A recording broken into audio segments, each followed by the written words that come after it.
Alors, je crois qu'il y a deux choses. Il y a d'une part, est-ce qu'il y a des alimentations qui sont plus indiquées dans la prévention? Donc, comme je vous l'ai dit, c'est plutôt une alimentation de type méditerranéenne avec les aspects de santé générale que l'on connaît. Maintenant, une fois que la maladie est installée, les choses sont un petit peu différentes. L'alimentation méditerranéenne est une alimentation qui tend plutôt à faire maigrir.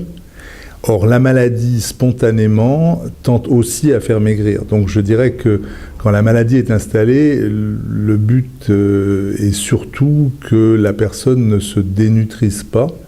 Donc, c'est de veiller à des apports suffisants et équilibrés. Très souvent, on constate une gourmandise qui ne s'applique plus que sur les choses sucrées et donc qui laisse de côté les aliments protéiques, la viande, les œufs, le lait, etc. Donc qui sont très importants pour éviter cette dénutrition.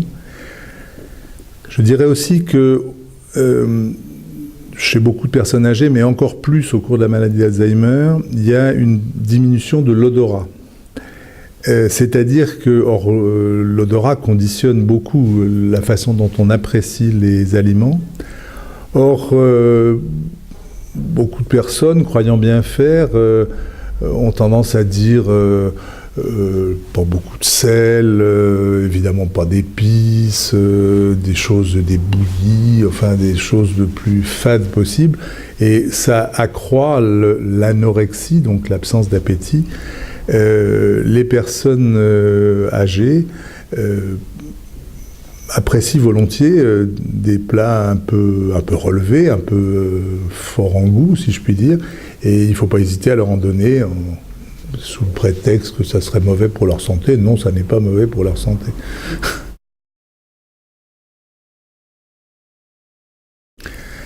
Alors, si on reprend les définitions classiques de la maladie, il existe ce qui a été appelé une anosognosie, absence de, gnosie perception, noso de sa maladie.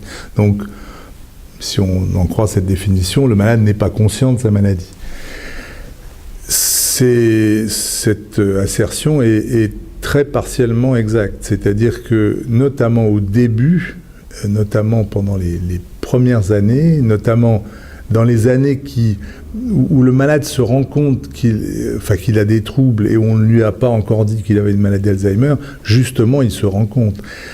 Je dirais que les premières années sont terribles parce que le malade se rend compte, on ne le comprend pas forcément, on a un peu parfois tendance à dire que tel ou tel trouble du comportement, c'est un peu Tati Daniel, pour prendre une image simple, qu'il voudrait qu'on le dorlote, alors évidemment il en rajoute, il fait ci, et puis donc il se rend parfaitement compte que ça ne va pas, et il en est profondément malheureux.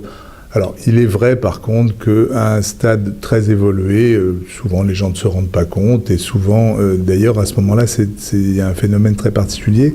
Ce ne sont plus les malades qui viennent consulter, ce sont les familles qui amènent leurs parents pour des troubles de mémoire. Eux disent « je n'ai pas de troubles de mémoire ». Mais c'est au bout d'un certain nombre d'années d'évolution.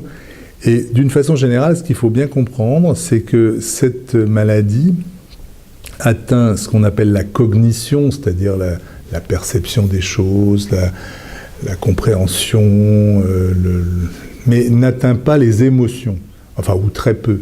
C'est-à-dire que la personne reste extrêmement sensible à son environnement, sensible à ce qu'on lui dit, sensible à ce qu'on lui fait, etc. Et donc je pense que il est très important pour les soignants de bien comprendre qu'un malade d'Alzheimer, même à un stade très évolué, garde des émotions comme vous et moi.